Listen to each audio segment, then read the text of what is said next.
Sales marketing এগুলো নাকি সুযোগের খেলা, কিন্তু আমি বলবো এগুলো ফোকাসের খেলা।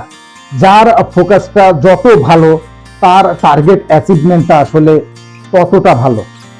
একটা জিনিস কিন্তু প্রায়শই আমরা খেয়াল করি, যখন বিভিন্ন কোম্পানির মার্কেটিং অফিসার বা সেলস রিপ্রেজেন্টেটিভ এক জায়গায় হয়, তারা যে আলোচনাগুলো করে সেই আলোচনার মূল কেন্দ্রবিন্দুতে আসে অমুকের কোম্পানি ভালো সুযোগ সুবিধা দিচ্ছে, অমুক কোম্পানি ভালো ইনসেন্টিভ দিচ্ছে, অমুক কোম্পানি ভালো বোনাস প্রোগ্রাম দিচ্ছে, ভালো কাস্টমারের বেনিফিট দিচ্ছে, গিফট দিচ্ছে, কিন্তু আমার কোম্পানি তো কিছুই দেয় না, আমার কোম্পানিতে আসলে কোনো ফ্যাসিলিটিসই নেই।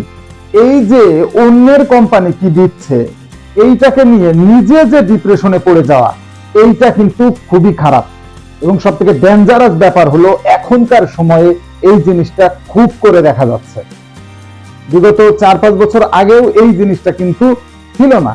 এখন এই যে নেগেটিভিটি, এই যে অন্যের কোম্পানি কি দিচ্ছে, এই বিষয়টা মাথার ভেতরে গেঁথে যাচ্ছে একজন সেলসম্যানের, এবং সে এই বিষয়টা নিয়ে ডিপ্রেশনে পড়ে যাচ্ছে। এবং এর ফলশ্রুতিতে যে কাজটা হচ্ছে সেটা হলো সে তার নিজের কাজগুলো ঠিকঠাক করতে পারছে না, অর্থাৎ তার টেরিটরির ভিজিটটা ঠিকঠাক মতো হচ্ছে না, তার কাস্টমার ফোকাস ফলো আপ কিছুই হচ্ছে না, এবং একটা পর্যায়ে গিয়ে তার প্রমোশনাল যে কাজটা, অর্থাৎ মার্কেটিং অফিসার হিসেবে সে যে কোম্পানিতে আছে, যে প্রোডাক্ট বা পণ্য বিক্রয়ের জন্য সে আছে, সেই পণ্য বিক্রয়ের জন্য যে নলেজ দরকার, ফোকাস দরকার, কিছুই সে দিতে পারছে না। তার সেলসটা তত্তর করে ডিক্লাইন করছে। ডিক্লাইন করাটাই স্বাভাবিক। ওই যে তার মাথার ভেতরে অন্য কোম্পানি কি দিচ্ছে, অন্য কোম্পানি সব ফ্যাসিলিটিস দিয়ে দিচ্ছে কাস্টমারকে, আমার কোম্পানি কিছু দিচ্ছে না, কোম্পানিকে ব্লেম দেওয়া, এইটা যে গেঁথে গেছে, এই কারণে সে আসলে কিন্তু সেই জায়গা থেকে ভালো কিছু করতে পারছে না। তার চিন্তায় আসছেই না কোনোভাবে যে তার মার্কেটটা কিভাবে ডেভেলপ করা যায়। এই যে বিষয়টা, এই বিষয়টা কিন্তু খুবই খারাপ, খুবই খারাপ।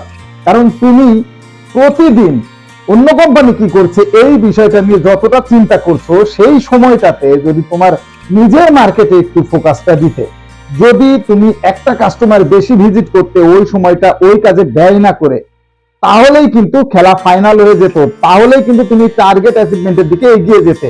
নিজের জায়গা থেকে দেখতে হবে আর কি কি পদক্ষেপ নিলে তুমি নিজে ভালো করতে পারো ওই মার্কেটে।